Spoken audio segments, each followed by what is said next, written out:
Hello, everyone. Thank you for coming back to my channel. This one is going to be quotes number 10. And on quotes number 10, the quote is going to be every cloud has a silver lining. And the reason that I'm going to use that quote this time is we have a few things that are hanging that all need a little bit of completion. And so we'll talk about each one of them a little bit. One of them is Israel. There's a prisoner exchange going on there, and they have to decide what are they going to do with the Palestinians. And Donald Trump has already said they should maybe be moved to Egypt and Jordan.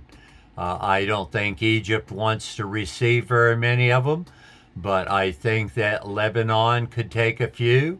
I think that Jordan could take a few. I think Syria could take a few. And I think that any of the rest of them should be able to be moved to Iraq, because Iraq is also an Arab country, and the Iraqi people should be able to have plenty of room after the civil war they had with Iran to handle a few more immigrants into their land. Said also, I have a couple things going with Hawaiian honey that we have to work on, and that is one of them is the one that I have had for quite a while, the equality of women. And as I've checked over the internet and the AI on the internet now, there are a lot of issues, and a lot of them being handled by the United Nations, about getting women equal in the society. And I think it's about time for us to put that together. And that's why we're going to include this quotes number 10. Every cloud has a silver lining. And what that means is that when things don't necessarily go the way we want them to go, we have to put our effort to the wheel a little bit and turn it around and make sure they work a little more efficiently than they have in the past. And I think that we want to get the equality for women. I have looked at some of the issues, and there were over 75 separate issues that talked about the need for women being equal in the world. And they also talked about Denmark having a high rate now for the equality of women, and Iceland still comes out on top for having scales that are being used for the equality of women, and the Iceland comes in on top of what all the other countries have. But there are people working on it. I think it's about time that we put it over the top and make equality for women a reality in the United States of America. It's time for us to stop fooling with it and pussyfooting around the foot with it. We have passed the 18th Amendment, which gave them a lot of a right to vote and the some of the equality there, but we have not have the change in the Constitution that would put women as totally equal in America. And I think it's time for us to take care of that, do whatever is necessary to make sure that every place in the United States of America are giving women the equality that they need to have. Now, I've been donating to a group of people that are trying to decriminalize sex work, and that has been an organization out of Texas. I keep getting notices that they keep thanking me for the contribution, but it doesn't look to me like they've made much progress. I don't see that women have been decriminalized for sex work. And as I said before, when we know that women can get paid for their sex work and they're willing to sell their body to males for a price, they should have a right to do that, and that alone should equalize the amount of income that women are getting in the United States of America for the benefit they're giving. Now, one of the other issues that I am going to raise here is we have a couple of gentlemen that are in jail, were tried for the death of their parents.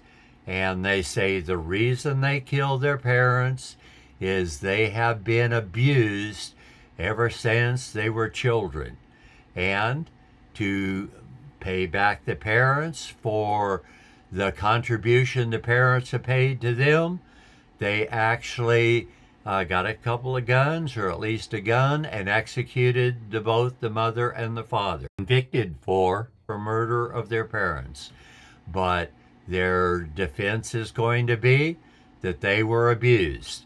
And therefore, I looked up some of the abuse that's been going on. And unfortunately, the numbers aren't really what you would say fixed. They vary all over.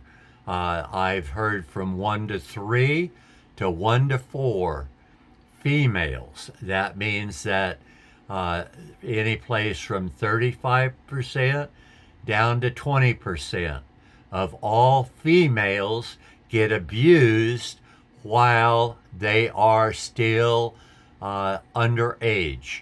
That means before they turn 18 years old. Many of them have been raped. A lot of them, even between 7 and 10 years old, are put through sexual experiences that children should not have to deal with. And since this is another issue, it's things that are happening that should not be in the United States of America. And it's time to put an end to this kind of activity that is hurting our children and our grandchildren.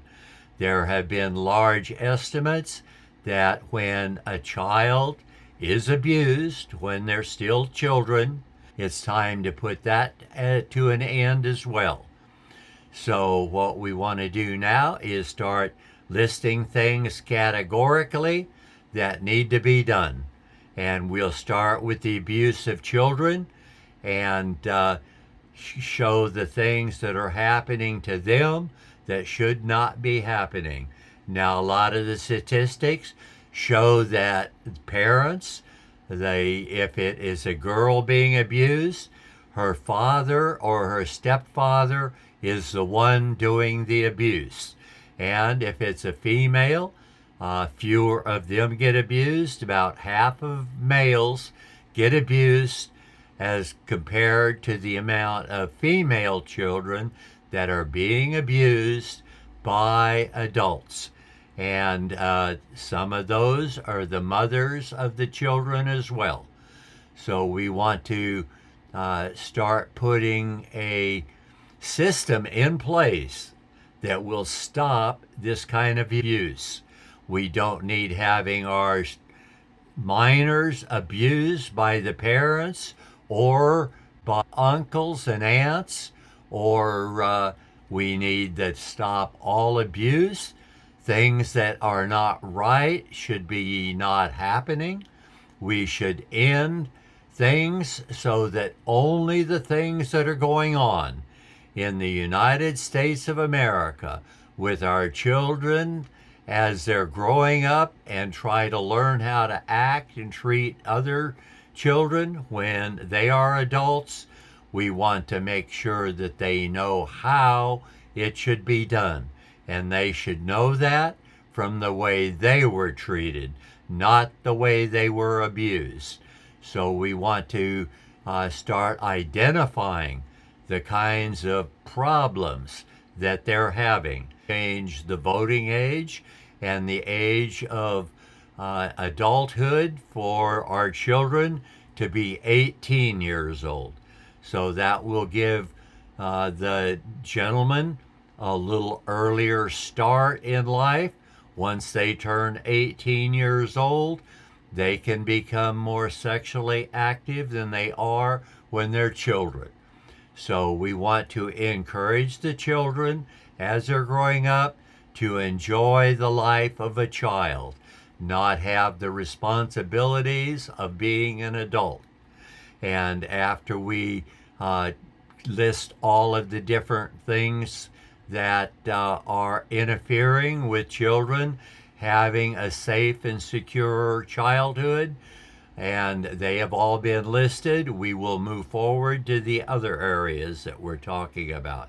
Now, if we allow women to sell their bodies for sex, to let 17 and 18-year-old boys use their body for sex if the boys were so inclined. 17-year-olds do have part-time jobs, and they have money where they could afford to buy the service of that adult woman. And for the male to actually feel what it's like to be able to put his sperm into a female's body and not have to worry about her getting pregnant, because if she's doing that for a living, she's taken the precautions to make sure she does not get venereal diseases. We don't need venereal diseases spread around. We need to protect the children so they don't have these problems and still allow them to engage in the activity that gives them the satisfaction of feeling like they have gotten to participate in something they've waited several years to be able to do. I think that a lot of the women should not start that activity until they are a little older as well. If people want to get married at a young age and want to be sexually active but don't want to get pregnant, they have to know what kind of activities they have to engage in, prohibit from engaging in order to avoid pregnancies. Because pregnancy is a life changer. You now have children that you're responsible for. Then we want to make sure all the adults engage in activities that are safe for them and their well-being, and so it will benefit society if we delay the sexual activity of young people. Start between men and women between 18 and 21. By the time they're 21 years old, they should be pretty well history in college. They should be at least 2 or 3 years into completing that activity. And now they can more seriously think about starting families and a career.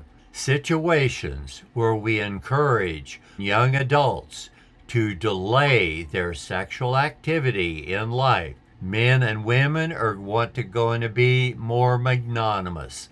And if they have an earlier sex life where they can get, as some of them say, some of their wild seeds sown, they can settle down so that they aren't having sex with more than one female for the 20 and 30-year-old period of their life. For the men and women that are growing up in this day and age, so they can participate in activities that help their marriages and their raising of their children, so that they aren't out running around with other women, causing a lot of anxiety among their wives, and their wives aren't taking on extra boyfriends. They're raising a family, and they can limit their sexual activity to the one male and one female in their relationship. As they get older and start experimenting with sex on a situation that isn't for the purpose of creating children, they can then explore the idea of having multiple sexual relationships with other people as they agree on it and as they see that it fits in to their lifestyle. We don't want children playing around with sex, young children, 15, 16, 17, doing the same thing. We want people to, as they grow up, learn to be adults at the time that it's time to be an adult, and have playful sex time when it's time that they can do that as well. It comes to what's going on in Israel now. Israel has an impossible task. They are now making the trades with the people that have been kidnapped. So that means that citizens from Israel are, some of them now, coming back and being released by the terrorists that have taken them captives. And they have now lived for up to a couple of years or more than a year under terrorist control. And a lot of these women have been sexually abused along the way. And it's time for the civilized people in the planet to learn that this is not the kind of activity we want our women to have to endure, to be kidnapped and raped, and some of them have been murdered, and that kind of thing has to be totally stopped. We cannot let the Muslim people think that they can treat women as second-class citizens. We have to move women into a position where they're equal with men throughout the world. And that means that the Muslims cannot treat them as only they're half important. And that way they can have at least 2 to 4 wives. It is time to make the women absolutely equal in all societies so that they can have equal, under the law, be equal with every man and every male attitude. If a male thinks that he can have 2 wives, the wife can think under the same time she's entitled to 2 husbands. Now, does it mean that that may not go on? Nothing is absolute with everyone. There is a normal and there's an outside normal range.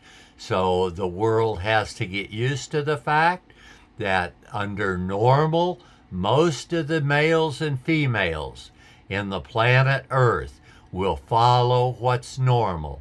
Not every one of them will. Every one of them have had a different childhood, and some of them that have been abused when they're children may want a different kind of adult life as well.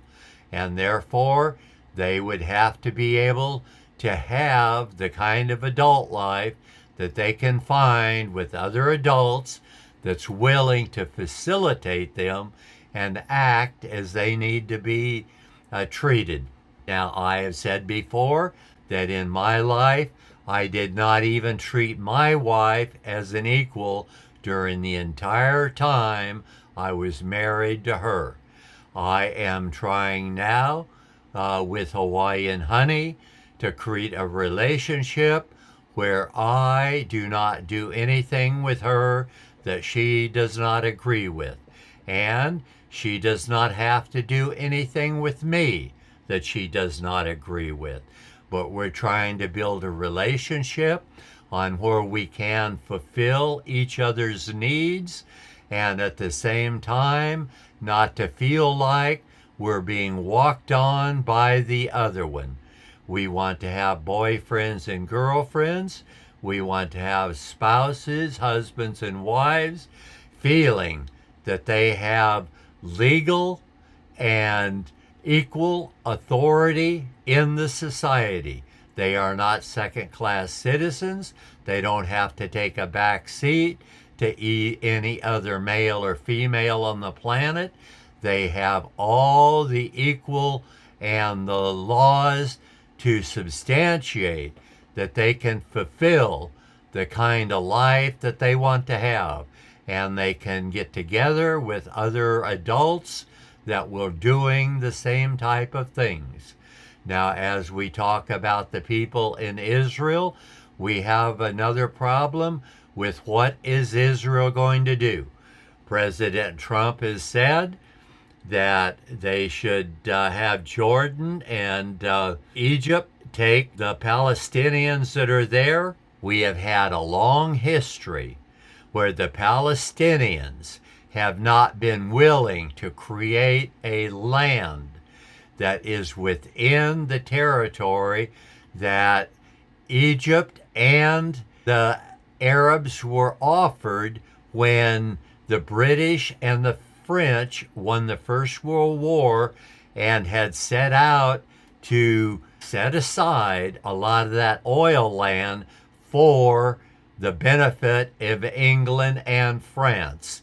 But as I've said in my videos before, if you just take the territory that England and France were going to keep for themselves, that is more than double the territory that either Israel or the Arabs were offered. Now, unfortunately, as I said in my other videos, Israel has been cheated. And Israel's been cheated in a lot of ways. And one of the ways is the same as the Civil War. The day after Lee surrendered to Grant in the Civil War, the Confederate States of America did not own 1 square foot of property. And that means that now that Israel has won several wars, and they won the one against Hamas again, even though Houthis and the ones up in Lebanon have been fighting to support Hamas in trying to wipe Israel off the face of the map. It's time to wake up, look at the amount of land that was supposed to be promised to the Arabs, and realize the Arabs have got more than double that amount of land that was promised to them. So that means every square foot of land inside of Israel, and that includes what is referred to as the Golan Heights or the West Bank, any of those names that were given for the Arabs trying to identify what they thought should belong to them. They have already gotten more land than that given to them as a result of what was promised. So that means that every square inch of land that is inside of Israel, including all of Judea and the Temple Mount and all of that area, should now belong 100% to the nation of Israel. Israel should not have to worry about a two-nation state. They should not have to worry about sharing any of their land. Any of their land where Christians or Arabs want to live are knowing that they're living in the land of Israel. And even though they may not have a right to vote on the government, as long as Israel allows them to own land within their territory, they have a right to live there as long as they confine themselves to the laws and regulations that's being created for everyone living inside the land of Israel. And as I've said before, Israel's a little unique because they do share more religious identity with the land of Israel than any other nation on the face of the planet. Now, it is true that the Muslim Brotherhood has hijacked some of the nations that call themselves Muslim nations, and it needs to be cleaned up. Religion and government are two different entities. When you rule a government, you're only concerned with one thing, and that's how one Homo sapien treats another Homo sapien. You're not concerned with any religious attitudes whatsoever. Let the people of the nation have whatever religion they want to believe. Let them believe it when they want to. And when they change their mind, they have a right to do that without the government of the nation trying to extort them or any other kind of abuse. It is a government entity, and the government that's running the entity will do what's fair to every citizen of the country. And people should be able to move around more freely. And when they consider themselves abused by a country, they should have a right to move out and immigrate to another country that's more conducive with the way they think. We need to make sure that we get that going with all of the countries in the world. Now, we still have a few problems with some totalitarian governments who are now treating people as second-class citizens. We do not need any nation on the world treating one Homo sapien different than any other Homo sapien within the borders of that country. Every one of them should be treated equally according to the government regulations. That's what makes them free as a nation, that they are individually free to act any way they want to within their nation. And no other member of the nation has advantages that they do not have. And that needs to be held for men and women absolutely alike, all free and equal in the nation. And then women will have equality in the world, not only in the United States of America, but every other nation on the face of the planet. And the Muslim Brotherhood that have hijacked at least a fourth to a half of the Muslim people and have brainwashed them into thinking that men are superior to women. We have to end all of that. And the one that have actually murdered their citizens in order to make that a reality need to be caged or killed as well. We need to get rid of 100% of them on the face of the planet that is killing their citizens. They don't belong where they are. They need to be removed from office. They need to have people replace them. They need to have nothing to do with government. So when we get all of these things put in place that need to be put in place, we then will have countries that do what countries should do. And that is the legal people take care of the legal department. The religious people take care of the religion. If I've gone now my 20 minutes, I'm going to have to call this an end to quote number 10, which is every cloud has a silver lining. And I hope that if I see anything that you believe in or anything that you agree with, that you will tell their friends and you will subscribe to my channel so that I can pick up more followers and I will have more people watching what I put on my channel to share with the world. With that, I'm going to say goodbye. This is the end of quotes number 10. Every cloud have a silver lining. Goodbye for now.